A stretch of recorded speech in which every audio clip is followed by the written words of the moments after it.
নতুন প্রজন্মের আরবি ও উর্দু রশিদের জনপ্রিয় শিল্পী জনাব মাহমুদ হুজাইফা। জনাব মাহমুদ হুজাইফা, ঢাকা।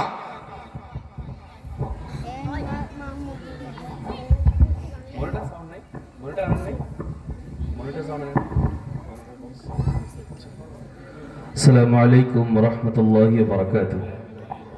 এই ছোট ছোট সোনামণিরা কি রাগ করছো আমার উপরে?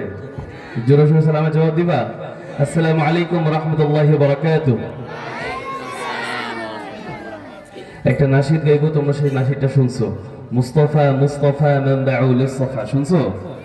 আচ্ছা, আমার সাথে গাইতে হবে এবং পেছনের সিনিয়র ভাইরা এবং মুরব্বী কেরাম যারা আছেন তারাও আমার সাথে গাওয়ার মধ্যে শরীক হবেন ইনশাআল্লাহ।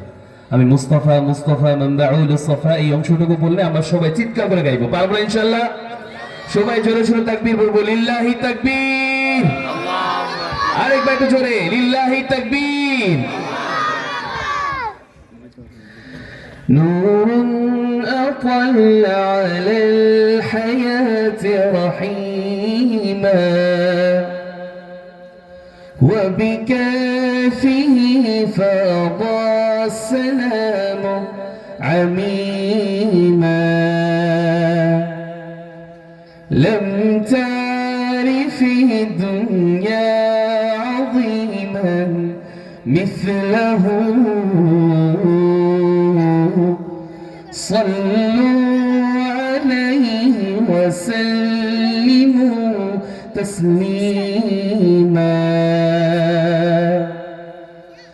حن قلبي له فاض شوقا إليه ليس أرجو سوى شربة من يدي الصلاة عليه والسلام عليه للسماء ارتقى فأتى بالنقى وغدا وجهه نيرا مشرقا كان من عفوه حين حان اللقاء قال فلتذهبوا أنتم الطلقاء مصطفى مصطفى منبع للصفا سيد الأنبياء مشعل في الوفاء كان في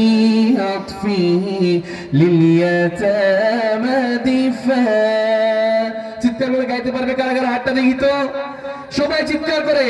মুস্তাফা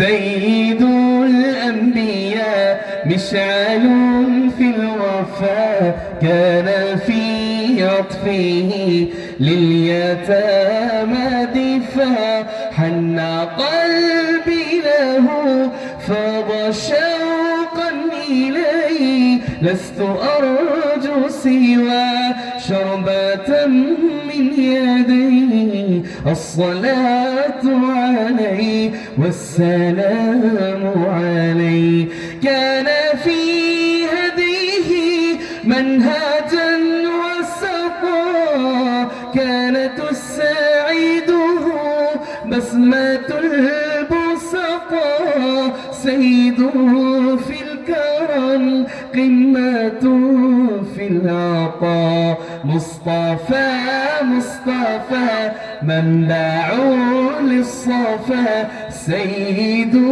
الأنبياء مشعل في الوفاء كان في عطفه لليتامى دفاع مصطفى مصطفى منبع للصفا سيد الأنبياء مشعل في الوفاء كان في عطفه لليتامى دفاع مرحبا وغبلا مرحبا مرحبا কি আসতে হবে? مرحبا আর একটু চিল্লায় শুনতে চাই মারহাবা। مرحبا আচ্ছা, আমরা যেহেতু মাদ্রাসার ছাত্ররা এখানে খুব অল্প গুটি কয়েক